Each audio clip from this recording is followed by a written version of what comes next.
Welcome in. It is Happy Monday, and we are today, as promised, we're discussing the NFC South. Went a little bit out of order last time I was here. I thought we would discuss the South. Actually, we should be discussing North today, but I said the South, so we're going to continue. We're flexible here in the show, and we're going to continue with NFC South. Look, this has been kind of the division that's been kind of kicked to the curb the past few years and much maligned. You've had teams, it's like the worst of the best actually get a playoff bid and or a playoff berth. And this year is a little bit different. You've got some interesting things here. You've got, Tampa Bay won this division past few years, and but you've got the Falcons that your favorite or your second favorite team that seem to be on the rise now. Really, I mean, it's that's been the term "rise up Falcons," and then and this year they seemed really poised to do that. They've never had the coach and quarterback. Seems like this year potentially they might.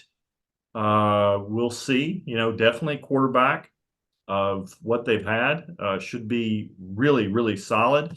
And interesting to see. Tampa Bay, big questions there. You've got Dave Canales, who simply rehabbed and gave a rebirth to Baker Mayfield's career, but he's no longer there. He's at Carolina.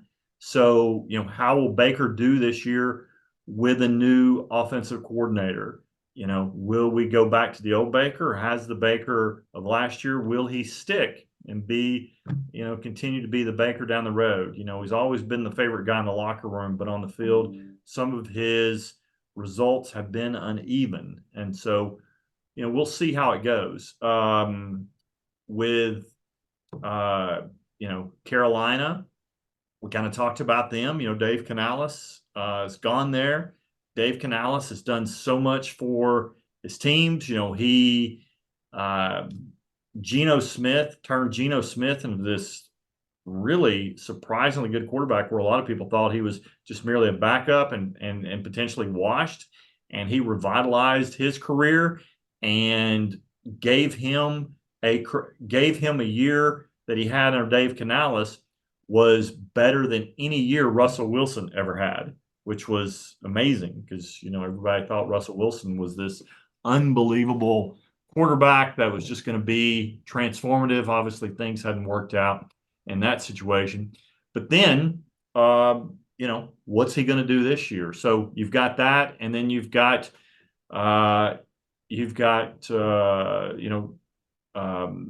looking at the other teams in the league. You've got New Orleans and Dennis Allen. I almost forgot New Orleans. And, quite candidly, it's not my fault. They are forgettable. And, according to the sites I've seen, Dennis Allen is the odds-on favorite for the coach to be fired first this season.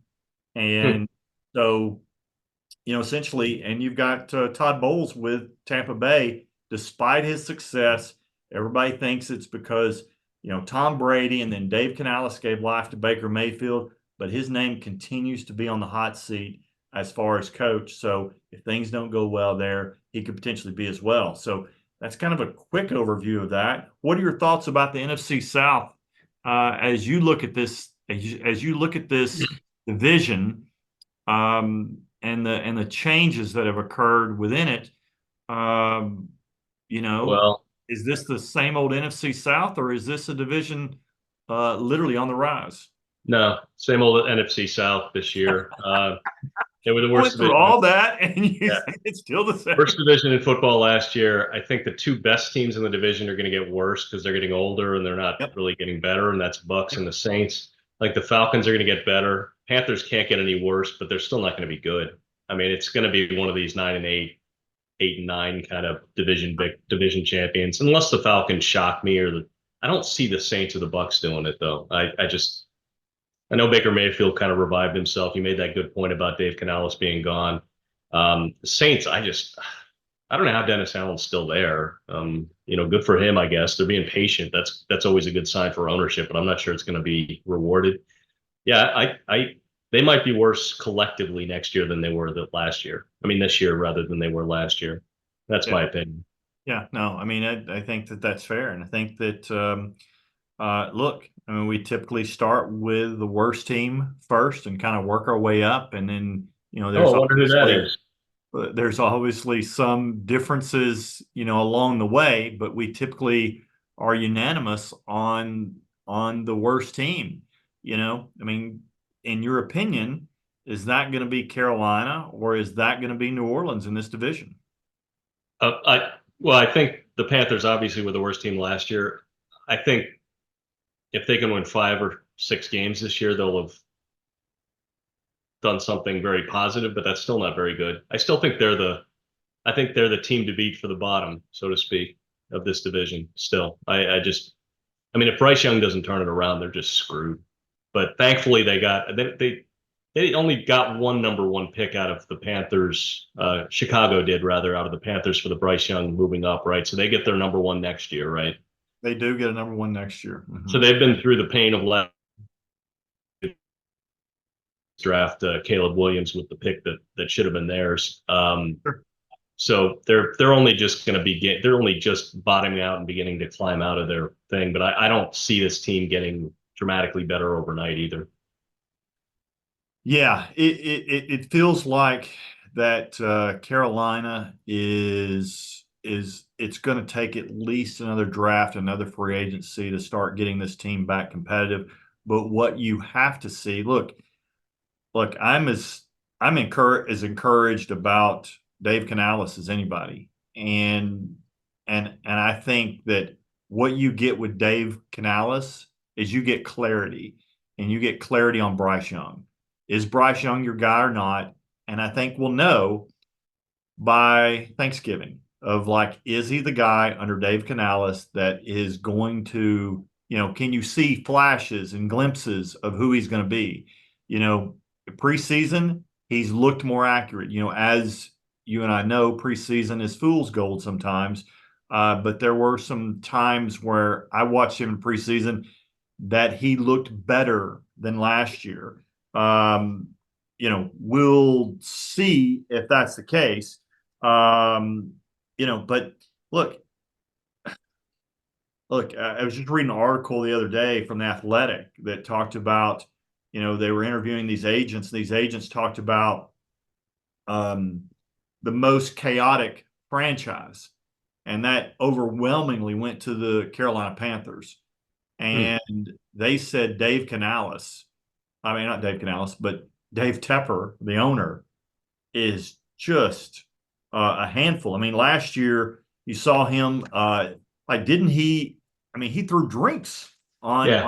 on a fan, or threw a drink on a fan last year. Was fined by the NFL. It was at Jacksonville. Threw drink on Jacksonville fans when he was getting heckled. And I mean, look, I'm sure that a lot of people out there have worked for a really good company, but a bad boss. And you're like, if we only just had this person change, this would be a great place to work. And I think a lot of people in Carolina feel the same way about Dave Tepper.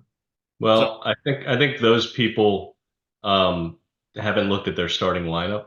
Um, their starting lineup, if you've looked at it depth chart wise, is now granted David Tepper. I mean, a bad owner could cripple a franchise for decades, as I can tell you with my Washington fandom. What running back Chuba Hubbard is number 1, and he's at best so-so. Wide receivers Deontay Johnson, Adam Thielen, and Jonathan Mingo. Tight end Tommy Tremble is the starter. I mean, it's a no names list of offensive linemen. The defense, I mean, it's the same thing. I mean, they've got Jadeveon Clowney, who's maybe the most underachieving phenom in my lifetime that I can recall. I mean, this team just doesn't look good. J.C. Horn's back, that's good. He's a good player, but I mean, it's just not enough. And maybe I'm just using sort of my own bias of guys who I recognize and who I know to be good. And maybe because they were so bad last year, they had some really good players at some positions, and I just don't realize how good they were because they were 2-15 last year. But I don't look at this lineup and think, I mean, I don't know what they did in free agency, and obviously they didn't have a first round pick, but I mean, it doesn't. This looks tough. I mean, if you're Bryce Young and you're trying to climb out of the abyss, they didn't do you a lot of favors. Well, in fairness, I mean, look, Scott Fitterer, the previous GM, sold his soul to get Bryce Young, Mhm, obviously to the benefit of Chicago. They've hired Dan Morgan, used to be a former player, to mhm. come and be the GM now. He's very well respected. I think that he'll do good. He didn't have much to operate with because of the bad trade to get Bryce Young. But he did get a couple of guards trying to build this from the inside out to help him in free agency. And let's see, who did he get? He got And Hunt and Lewis. he got Damian Lewis and he got Robert Hunt and Robert Hunt from Miami. So and those are good guards. And he did get a wide receiver in the draft in Xavier Leggett. Now he's hurt right now, but he should help. But again, to your point, it's not the best roster. I don't think anybody would say this is a top third roster or even a top half roster in the league. So it's going to be tough selling for them. But I think you're playing this year to get clarity on Bryce Young. This is if you can get clarity, if he's the guy or not the guy, if you can get clarity on that, I think it's a win. And Dave Canales is going to do that. He's going to be the coach that if anybody it can, he's going to get clarity on Bryce Young, and that's what you need for this team. Yeah, that's a fair point. But Yeah. I So don't think winning going 500 is on the agenda this year. I just no, no. The over under or their win total this year was 4.5. Sharps have bet it up because of Dave Canales because they're like, hey, Bryce Young was awful last year. Again, it's just like stocks, right? It's try to buy low, yeah. type thing. And there couldn't be a better buy low scenario than Bryce Young. Bryce Young last year, his total QBR was 33, which was 31st in the league last year. So obviously near the bottom and right next to it. And He should be sending what's his name, Zach Wilson, thank you notes for that. Zach's probably in 32nd. probably so. So I mean, it's just kind of it's kind of a tough deal. I mean, it's going to. I mean, I think the draft definitely helped Young, but there's going to be still some holes. It's literally going to take another draft, another free agency to see what's going on here with Bryce Young. But again, that that total has been bet up to 5.5 by the Sharps, who are betting on Dave Canales. Them potentially being a surprise of the league and being 6-win team. Washington's another team that a lot of people have faith in because of Dan Quinn, new culture, Josh Harris, the whole thing that's happened with Washington. People are hoping to expect to see that turnaround here. My concern is still, as it has been, is Dave Tepper. And can you function, when there's bad culture at the top, it tends to bleed down. And can other people overcome the bad culture? We'll see. It'll be interesting. No surprise to anybody. Carolina is the only team in the entire league without a primetime game this season. Hmm. I thought they all had to have one. I guess not. Carolina is the only team that is so bad that nobody's going to give them one. Hmm. So, and quite frankly, quite candidly, and frankly, they've earned that. So Yeah. let's go the other team that if they completely implode, which I think they could battle Carolina for the worst team in the NFC South, and that's the New Orleans Saints. And I don't think they're that far away. I think it's Bryce Young with a QBR of 33 and being 31st in the NFL in QBR. I think that he was, just a handhold from being 32nd, and I think this is the way New Orleans and Carolina are going to be because I think that for me, it's the offensive line with it's a defensive head coach. It's Derek Carr, who's just terrible under pressure, and um, you know, and a bad offensive line. It just seems like this is just a recipe for disaster. What are your thoughts, man? Yeah. Again, looking through the line, looking through the depth chart, not much going on there. You recognize some names, Alvin Kamara. How much does he have left in the tank? Yep. Marshawn Lattimore, how much does he have left in the tank? Tyrann Mathieu, how much does he have left in the tank? I mean, so they got some names, but they're all sort of, past 30. A.T. Perry from Wake Forest, they drafted, I guess, this year. Olave's still there. And they This signed Chase roster, Young. this roster might be better than Carolina's on paper, but not by much. Yeah. Yeah, no, they've signed some names, but your point is valid of like how much they have left in the tank. Like Yeah. Chase Young, nobody would take him anymore because all world athlete, built like Tarzan, plays like Jane, just no effort. I saw him with San Francisco last year, and there was literally plays in the playoff that he just took plays off. They couldn't get him out of the building fast enough Yeah. after the playoffs. It was just a disaster. I'm sure you experienced that. Nobody knows the Washington Commanders better than you do. You saw his play for many years, and I'm sure it was just as frustrating then to you all those years as it was the single season or half season with the 49ers last year. Well, it says something that we got more for Montez Sweat than we did for Chase Young, and when we traded both of them at the deadline. And also, I will say this: Chase Young is listed as the backup to Carl Granderson at the right defensive end, so he's not even listed as a starter on this team. Wow. Yeah. Wow. Look, man, the Saints, they got their name from the jazz tune. When the Saints come marching in, I think this could be the year that the Saints march out and march out early. Yep. Again, that's one team that might get better. We expect the Saints will get worse. So let's see where we're going to go with the rest of this division. I'm Yeah. kind of looking forward to talking about the Falcons secondary. I have to say that. Yeah, well, we're close to getting there. We're working our way up, but I'm going to make you wait. Okay. We're going to go to the Buccaneers. The Yep. Buccaneers, the Glazer family's owned them for years, and have really done a really good job. They've been one of the more successful franchises. Won a couple Super Bowls. They've experienced some success and certainly a rebirth. And last year, had a great playoff win against the Eagles. And I don't think you could deny that in that game that Baker Mayfield was the better quarterback versus Jalen Hurts. And he looked better. The whole thing, it was just really impressive. And I like Tampa Bay. I think that there's some things that are going for them. I think General Manager Jason Light has done a really good job. The only question for me is Todd Bowles, and he's got a new coordinator this year, offense coordinator Liam Cohen, who's bounced between the Rams and Kentucky football college program, and so he's over the past 6 years. There's really no defensive coordinator listed on their website. I assume that Todd Bowles is calling the defense on there, and more of a defensive guy anyway. So I mean, we'll see how it goes.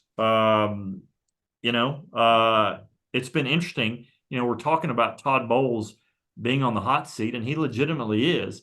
But Tampa Bay has the third most wins of any franchise in the NFL over the past 3 years, or Really? since 2020, they had the third most wins of any franchise. Huh. Which is shocking. It was shocking to me too when I Well, they had on Tom that. Brady one of those years, right? Yeah, he's there 2 years, right? Or 2 years, pardon me. You went back to Uh-huh. 20. Yep. And So, Baker, yeah, but last year was only 9-8 with Baker. I right? mean, it's not like they knocked it out of the park, but yeah, that's shocking. I didn't know that at all. Yeah, and This certainly is another one though. When I look at this roster, I see old people. Not so much Baker, but Mike Evans, Chris Godwin. Mike Evans, definitely. Yeah, Chris You Godwin. don't know when Father Time is going to take them. Vita Vea, Antoine Winfield. I mean, the most recognizable names are on the wrong side of 30, and Mhm. this looks a lot like the Saints to me in that respect. I do think they're better than the Saints on paper. I see better talent on this team. I mean, having Mike Evans and Chris Godwin, even if they're old, it's better than what the Saints have. Well, I mean, Olave is pretty good, but um, yeah, I think this team finishes second probably. Yeah. Yeah. I think that that's probably fair. I mean, it's probably a team that steps back. Not sure that this is a playoff team this year. But they certainly believed in Baker, and Baker got paid in the offseason, got a 3-year deal. Baker's a franchise quarterback. I see him a little bit better than the Saints. I like Todd Bowles better than I do Dennis Allen. But again, it's feet, not miles. And Mhm. I like Baker Mayfield a lot better than I do Derek Carr. So coach and quarterback, is where I start and what I look at. What Liam Cohen brings to the table as offensive coordinator. I don't know. I mean, we'll see. And what Uh, do you think happens to Baker? Can he sustain what happened under Canales? Look, Out Canales, does he just fall off? Because Geno seemed to fall off, didn't he? A little bit. but Gino did. Gino Yeah. did. I mean, the main part of Seattle's problem last year was they had no rush defense. It was just they were just getting just beat unmercifully at the line of scrimmage, and as far as their defense just was just porous, and certainly Mike McDonald will correct that this year.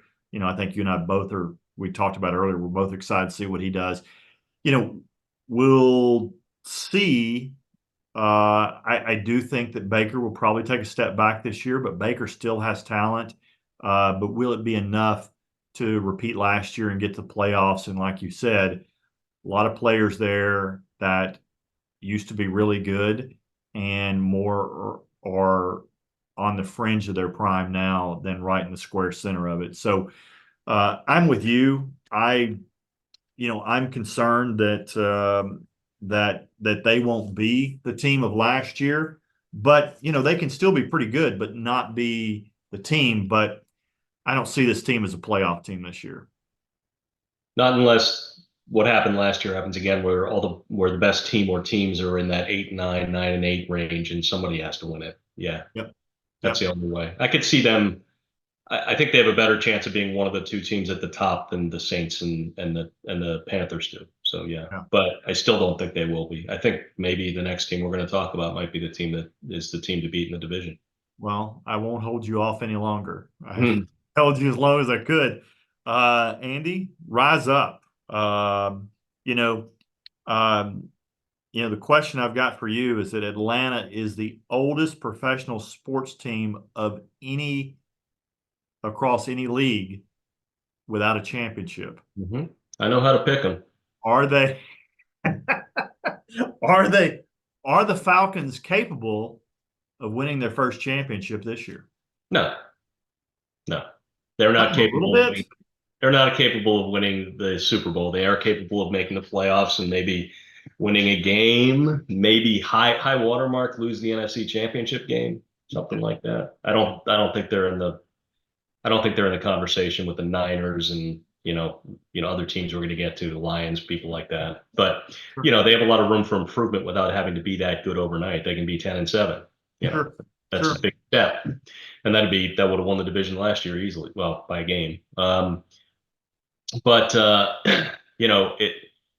I think the key to their season this year is Michael Penix Jr. I think that was a brilliant pick, and he's going to be integral to their success this year by holding the clipboard on the bench for the whole year and doing Interesting. Now, nothing. see, I thought you might take the other side of that, but being the contrarian that you are, and I'm on the same side of you because look, that shocked me when they first had this pick, and I was like, why would you take I it? was being sarcastic. I should make that clear because Oh, you were. if he's holding the clipboard, unless Cousins gets hurt, he's not going to affect the team at all. But I just wanted to point out the elephant in the room about them using a first round pick on him. I hope he'll be the future of the franchise, and if he is, it's a good pick. But if not, we'll not know for 2 years. So yeah. I'm going completely against you on that. I actually think Okay. I think it was a brilliant pick, and I'll tell you why. Is that the Falcons, even if I mean, just because they have Kirk Cousins this year and the talent that somehow that Arthur Smith never used. I mean, the only guy again, I called him the magician when we first talked. That he's the only guy that can make Kyle Pitts and Bijan Robinson completely disappear. Mhm. And I mean, those guys are just loaded with talent. And I can't wait to see them maximize this. But because they have that talent and because of their free agency picks this year, this team should be pretty good. And also because whether you can look at strength of schedule in a lot of different ways. You can look at it just based on Vegas's win total and kind of stack them that way. Or you can look at based on how you stack the quarterbacks and say, okay, this person's playing mostly bottom tier quarterbacks and doing that. And there are a couple of ways you can look at strength of schedule too. But even if you look at it versus, I saw the Athletic the other day. They rank strength of schedule by quarterbacks faced, and I've also seen it by the win totals projected versus you're playing teams with other win totals. And the Falcons have the unanimous #1 easiest schedule of all the teams out there this year to play. And because of that, I think the Falcons have an absolute chance of being a very high seed and potentially the #1 seed in the entire NFC. And what I like about the Falcons picks, and I was completely against when they picked Michael Penix. I was like, wow, I was on Twitter going, can't believe this. But when I look back at it now, because of their talent, because of Kirk Cousins, he's obviously going to be a quarterback that, light years better than anything they had last year. But because of that, they're not going to be picking in the first few picks next year. And Yep. and maybe not the next year after that either. And because of that, they had to grab a quarterback this year, and especially if they loved Michael Penix, because they're not going to be picking that high again for a while. And it's much easier to get a rush end, which they did in Judon from the Patriots, than to go out in the league and try to scrape around and get a second, third, fourth round quarterback that may or may not have potential if you really believe that Penix is the guy. And again, preseason, he looked good. So I actually applaud them. I'll take to the side of that. I'm in favor of why they took what they took, and I like the Penix trade. I was against it totally. I was totally with you, but that's my reasons why I like it now. I agree with you that there's a potential for upside, no question. It's just, yeah, it's one of those questions about win now versus win later kind of thing. It's not a bad idea, but you better be right. You know, you Well, you better have be to right be. about Penix. You Yeah, have I to be. mean, You have to trust, um, Raheem Morrison, but you also got really Zach Robinson, who's the offensive coordinator, and he was a highly coveted guy. He ran the passing game for the Rams under Sean McVay, and McVay hated to lose him. He had plenty of opportunities to go their places, but he followed his buddy Raheem Morris to Atlanta, and I mean, if you went out and recruited Raheem Morris and you think he's the guy, and a lot of people do, then maybe he's the next D'Amico Ryans. He was defensive coordinator, and so maybe he's the next D'Amico Ryans that can come in and lead the Falcons and bring in Zach Robinson, a highly respected passing game coordinator who's now your offensive coordinator, and those guys collectively think that Penix is the guy. Then maybe he is. But to your point, you're betting on it. You're betting your future on this, and we'll see. But you still have Kirk Cousins there as the big safety net. So I mean, it's like you rack your brain. You're like, why did you spend $100 million on Kirk Cousins and to have Penix hold a clipboard for 2 years? But then you also got Kirk Cousins coming off an Achilles surgery. The very first game he plays the Steelers and T.J. Watt. We're going to see if that Achilles is really healed or not come week 1. And so he better bring it. But we also know that 60 quarterbacks started last year per game, and the chances that we'll see Penix sometime throughout the year is probably pretty high. So we're going to see what it is. And, if you've got a quality quarterback like that and you've got an easy schedule, perceived as an easy schedule, maybe Penix, even though he's young, can get you through some games that were potentially where Kirk Cousins is injured and continues that. And again, I think this team is a dark horse for a #1 seed this year just because their strength of schedule is so easy in comparison to, say, the Lions, the Packers, or even the 49ers. Those teams may be better, and I think that you could look at them and go, yes, their rosters are better, and they're a better team. They're a more known, proven commodity, and they will be better. But the Falcons could squeak by and get a number one seed because of that, and could get to out of the wild card round to a divisional round. Well, actually, would get a first round bye and could get to the NFC Championship just because of their seeding. So it's not under the realm of possibilities that this Falcons team could be a dark horse team. And if you get into the NFC Championship game, and a play here or there could be interesting. The Falcons, Andy, I'm convinced, Smooth Andy, I'm convincing myself that you need to go out and take a second mortgage on the Falcons to win the Super Bowl. Nope. And I'll tell you why. A couple things. Have you looked at the wide receivers? Drake London, Darnell Mooney, and Ray McLeod III. Not great. Not terrible. Drake London is okay. Mooney's okay. But that's like two number twos and a number four playing Yep. 1, 2, and 3 for you. Yep. Kyle Pitts, I know he was a missing person until recently. I'm not convinced he won't be a missing person now. Right. Maybe he's just not all that good. We can blame the coordinators all we want on it, but if you're really that good, they're going to get you the ball. But we'll see. And Bijan Robinson, I think he's a legit guy, so I think that's good.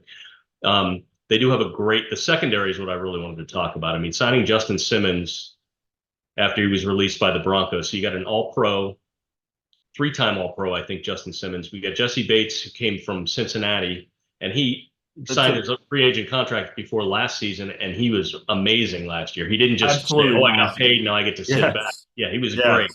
And then they just re-signed A.J. Terrell to, I think, a 4-year deal. Another Pro Bowl level player. And then, I mean, that's 3 out of the 4 or 5 if you include nickel in the secondary. That's really solid. The front 7 isn't quite as impressive, but it would be hard to be as impressive as that. But yeah, I think they're a good team, and I think they'll finish over 500, and I think they'll win the division. But I'm not ready to. And another thing real quick about the strength of schedule, I know a lot of people believe in it. I don't so much because it seems to be based on the past. And a lot of times at the end of the year, the strength of schedules are a lot different. If you were to go back and do sort of a post-mortem and say, well, how did these teams actually finish? And then go back and see who had the tough schedule and who had the easy schedule. I'm not saying the Falcons are going to have the toughest schedule when we look back at it, but it's not going to be the worst either. Something's going to happen. Somebody's going to be better than you think. And, that kind of thing. I think those strength of schedule things are based on the past, and some teams have gotten better that were really bad last year, and we'll see. But yeah, I don't see them going from 7-10 to the Super Bowl. I just don't. I see them taking a nice baby step in the right direction, getting into double-digit wins and things like that. But I don't. That's a bridge too far for me. That's all. But you could be right. They have a good team. I think. Just got to see if it happens or not. Well, look, I think we all believe that we both believe that their defense got better in the offseason significantly. With a defense that only had 16 takeaways last year and ranked 29th in the league, they desperately needed a defender. They desperately needed an edge rusher. They got those. A lot of justifiable criticism for drafting Penix. You just paid Cousins $100 million guaranteed, and they had the opportunity to upgrade what many believe was the worst pass rush in the entire league, and we felt like they did. But I think you and I both see that this is truly a team that we think will rise up this year. And what's their ceiling? I don't know. Obviously your draw in that gets in the playoffs get well. Maybe a quarterback of the team that they end up playing gets injured, and they end up getting something through that. Could be interesting. We'll see how it goes. But I'm excited about the Falcons. I am terrible at betting the Falcons. I will say that they're probably the worst team that I've ever tried to bet for or against ever. What about Clemson? Yeah, Clemson's bad too. Clemson and Atlanta are that's always the nice thing about having a good friend. They always keep you grounded and Well, you're remind. the one who always reminds me that you're always on the wrong side of Clemson. Yeah, You that's bet right. them when they're a favorite and they lose. You bet against them when they're a dog and they cover. Yeah. 100%, Yeah. 100%. Yeah. So, look, we've come to the end of the show again. Good show, always good content of going back and forth. It's time to rack them and stack them. Okay. Falcons, Bucks, Saints, Panthers. Okay. Um, I'm going to go a little disagreement, and it's at the bottom. How about that? I think New Orleans is going to blow up this year, and I think New Orleans is going to end at the bottom. I think it's just going to be an absolute train wreck. And then I'm going to go Panthers. I think Dave Canales is going to do something and revive that team and revive Bryce Young, and I'm going to bet on that. And then I'll go Tampa Bay, and then I'll take Falcons to rise up, and I'll even take Falcons. I'll go one step further. I'll say Falcons get the #1 seed in the NFC this year. So that's our rack 'em and stack 'em. I'll leave Smooth Andy speechless and breathless on that one. And guys, thanks for tuning in. As always, please like and subscribe on YouTube. Also, if you'd like more picks, go to UnclePhil'sLocks.com. Also, follow us both on social media. Go to Smooth Andy Apollo on Twitter. Go to Uncle Phil's Locks, Instagram, TikTok. We talked about YouTube. Go to X as well. Guys, as always, thanks for tuning in, and let's roll.